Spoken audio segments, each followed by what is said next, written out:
1 Reis, capítulo 2. E aproximaram-se os dias da morte de Davi. E deu ele ordem a Salomão, seu filho, dizendo: Eu vou pelo caminho de toda a terra. Esforça-te, pois, e sê homem. Bom, não se sabe, ao certo quanto tempo ainda Davi viveu após tornar Salomão rei, mas no momento em que se aproximou da morte, ele deu essa ordem. E guarda a ordenança do Senhor teu Deus, para andares nos seus caminhos, e para guardares os seus estatutos, e os seus mandamentos, e os seus juízos, e os seus testemunhos, como está escrito na lei de Moisés, para que prosperes em tudo quanto fizeres, e para onde quer que fores. Para que o Senhor confirme a palavra que falou de mim, dizendo: Se teus filhos guardarem o seu caminho, para andarem perante a minha face fielmente, com todo o seu coração e com toda a sua alma, nunca, disse, te faltará sucessor ao trono de Israel. E também tu sabes o que me fez Joabe, filho de Zeruia, e o que fez aos 2 capitães do exército de Israel, a Abner, filho de Ner, e a Amasa, filho de Jeter, os quais matou, e em paz derramou o sangue de guerra, e o pôs o sangue de guerra no cinto que tinha nos lombos, e nos sapatos que trazia nos pés. Faze, pois, segundo a tua sabedoria, e não permitas que seus cabelos brancos desçam à sepultura em paz. Porém, com os filhos de Barzilai, o gileadita, usarás de beneficência, e estarão entre os que comem à tua mesa, porque assim se chegaram eles a mim, quando eu fugia por causa de teu irmão Absalão. E eis que também contigo está Simei, filho de Gera, filho de Benjamim, filho de Baurim, que me maldisse com maldição atroz, no dia em que ia a Maanaim. Porém ele saiu a encontrar-se comigo junto ao Jordão, e eu pelo Senhor lhe jurei, dizendo que não o mataria à espada. Mas agora não o tenhas por inculpável, pois és homem sábio, e bem saberás o que lhe has de fazer, para que faças com que seus cabelos brancos desçam à sepultura com sangue. E Davi dormiu com seus pais, e foi sepultado nas cidades de Davi. O sepultamento de Davi foi a quebra de um costume, Os mortos, eles normalmente eram enterrados fora das cidades, Mas como um sinal de grande honra, eles sepultaram Davi dentro da cidade, Eles queriam honrar o grande rei Davi, então eles sepultaram Davi dentro da cidade. Hipotético é hipotético.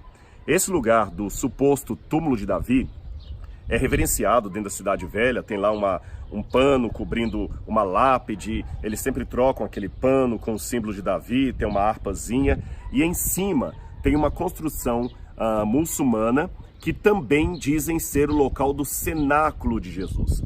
E me dói, irmãos, dói o coração ver as pessoas indo ali chorando e sabendo, puxa, foi aqui que Jesus teve a última ceia com os discípulos. Isso não é verdade, irmãos. Não é ali que aconteceu. Aquela casa ali é do período muçulmano. Aquela casa não é o cenáculo onde Jesus esteve. Aquilo não é da época de Jesus. Então eu amo Israel. Eu acho que é importante as pessoas virem aqui, conhecerem a arqueologia bíblica, a terra bíblica, mas não alimentar ilusões. Se fosse para alimentar ilusões, eu não seguiria a Bíblia, eu seguiria as fábulas de La Fontaine, que são bem mais legais do ponto de vista do entretenimento. Por que eu sigo a Bíblia e não as fábulas de La Fontaine? Por que eu sigo a Bíblia e não a mitologia grega? Ora, a resposta já está na própria comparação. É porque a Bíblia não é mito, a Bíblia não é lenda. Então, para que alimentar a lenda? Para que alimentar o mito? Para que dizer aquilo que não é? Então, esse lugar do cenáculo que mostram lá dentro não é da época de Jesus. Ponto. Não é a opinião do Rodrigo. Quem é guia aqui sabe que aquele lugar não é dos dias de Jesus. Tá bom, Rodrigo, então se ali não é o lugar dos dias de Jesus e o túmulo de Davi, vamos deixar a Bíblia falar e não apenas a tradição? Aqui o que eu tenho arqueologicamente falando? Repito, isso aqui não é minha opinião, isso aqui é um consenso na arqueologia. Logo aqui atrás, você tem restos de muros, do ângulo que o celular está, não vai dar para ver, mas restos de muros que são da época de Neemias.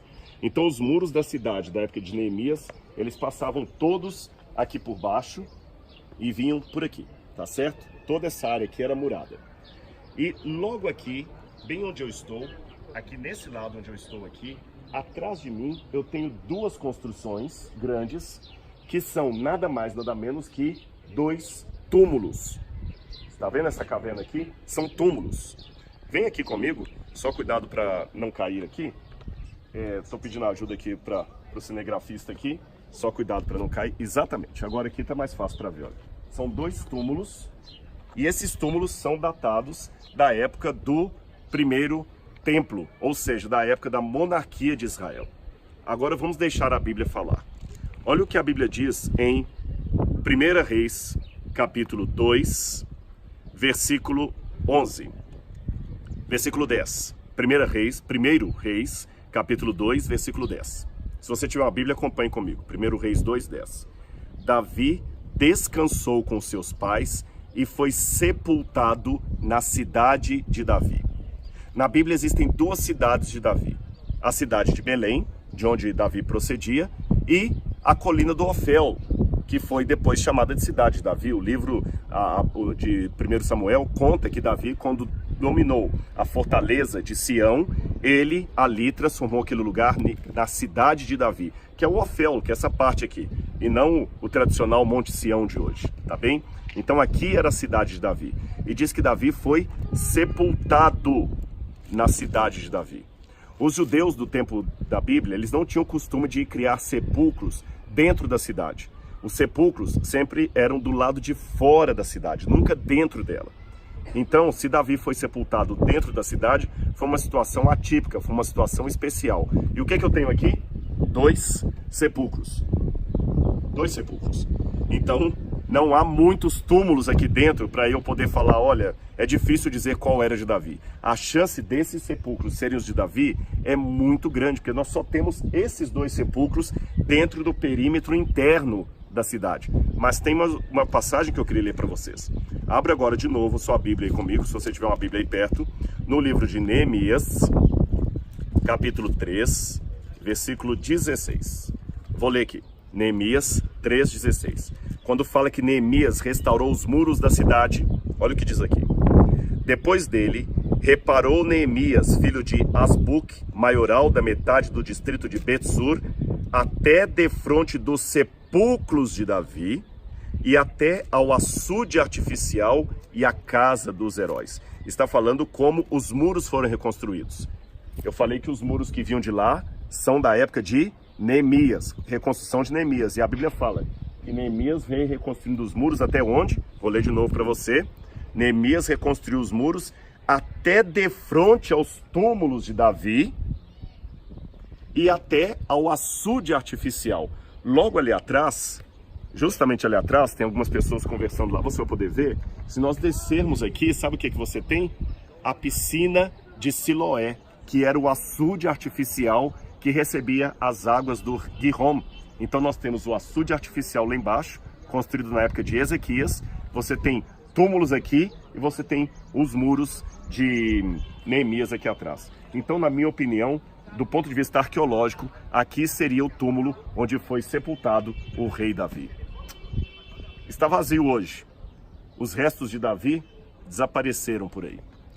Mas o túmulo do descendente de Davi, que eu não sei direito onde ficava, em algum lugar aqui de Jerusalém, há 2 possibilidades, mas eu não posso afirmar qual delas. O túmulo de Jesus, o descendente de Davi, também ficou vazio. Mas não porque os seus restos mortais desapareceram. É porque ele ressuscitou. E aquele filho de Davi que ressuscitou é o que nos garante a vida eterna. E toda essa história contada do Gênesis a Apocalipse, a história de Davi, de Jesus e de toda a sorte do povo de Deus, é a história da redenção. E foram os dias que Davi reinou sobre Israel 40 anos. 7 anos reinou em Hebrom, e em Jerusalém reinou 33 anos. E Salomão se assentou no trono de Davi seu pai, e o seu reino se fortificou sobremaneira. Então veio Adonias, filho de Agite, a Batseba, mãe de Salomão, e disse ela, de paz é a tua vinda? E ele disse, é de paz. Então disse ele, uma palavra tenho que dizer-te. E ela disse, fala. Disse, pois ele, bem sabes que o reino era meu, e todo Israel tinha posto a vista em mim, para que eu viesse a reinar. Contudo, o reino foi transferido e veio a ser de meu irmão, porque foi feito seu pelo Senhor.